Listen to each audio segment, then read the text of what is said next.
sport at the highest level can definitely generate a high. It's a euphoric feeling that can rarely be imitated. But Vanderbilt's pitcher, Philip Pfeifer, he used drugs and alcohol to serve as a substitute when injuries took baseball away from him. It also formed a habit that eventually kept him from playing the sport that he loved. But as Jane Slater reports, Pfeiffer's journey to sobriety and back to the mound in the College World Series took more than just courage. It took the kind of trust that can be found between a player and his coach. You know, it was a moment that I'd been waiting for forever for. He got him swinging. That's a big out. Now 2 down. He just kept saying, fellas, we're in Omaha. Fellas, we're in Omaha. And at that point right there, I said, he is really enjoying the situation, because to him, Omaha is probably heaven. It's probably so far removed from where he's been in the past 24 months. Senior Philip Pfeifer stood tall on the mound in his first men's College World Series start. There he was, helping his team win Game 2 instead of cheering his team on from the stands. This is where he watched the Vanderbilt Commodores clinch the national title last year, sidelined by an addiction to drugs and alcohol that he says began in high school. I got hurt my senior year, and I wasn't able to pitch very much. And I think maybe like at that point in time, I started, you know, supplementing drugs and alcohol. I got really hooked on that feeling of a good outing. You know, I just got hooked on that high from performing well. The sense of accomplishment, you know, was that first rush. And then, you know, after that, I was just kind of chasing the dragon. He says his alcohol abuse was so severe, he would wake up in places he didn't remember.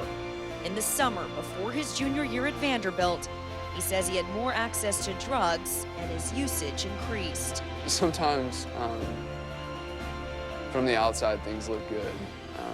And I think that was what kind of helped me fly under the radar for so long. Anticipating a drug test when school started, he says he stopped using drugs a month ahead of the fall semester.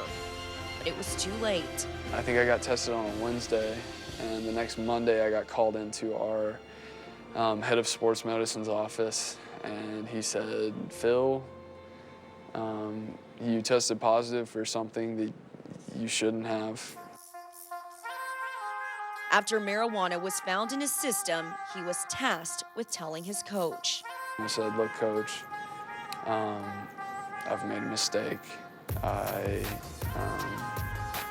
just got the results of my drug test back. I tested positive for marijuana.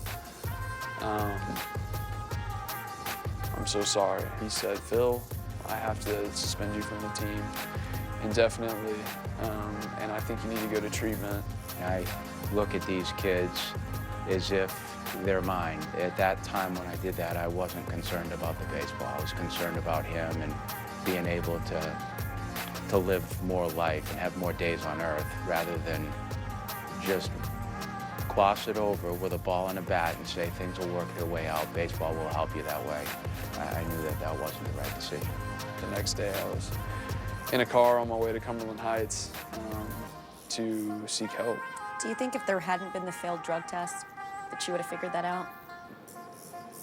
And like, I don't, to answer your question directly, no, I don't think I would have realized it. Pfeifer was reinstated at the start of this season.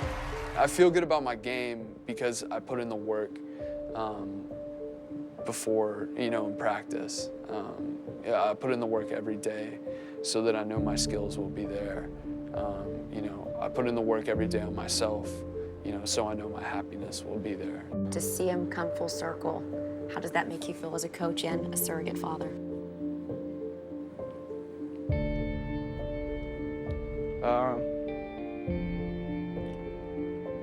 He didn't have to get on a mound for me to feel good. That was secondary. I think just the fact that there was a look in his eyes, his hair was combed, his skin was clear, his clothes weren't wrinkled, there was no acne on his face, he was walking with a good posture, he was truthful. I think those were the components of a man that you want to see that were in place, that weren't in place prior to that. That means more than anything.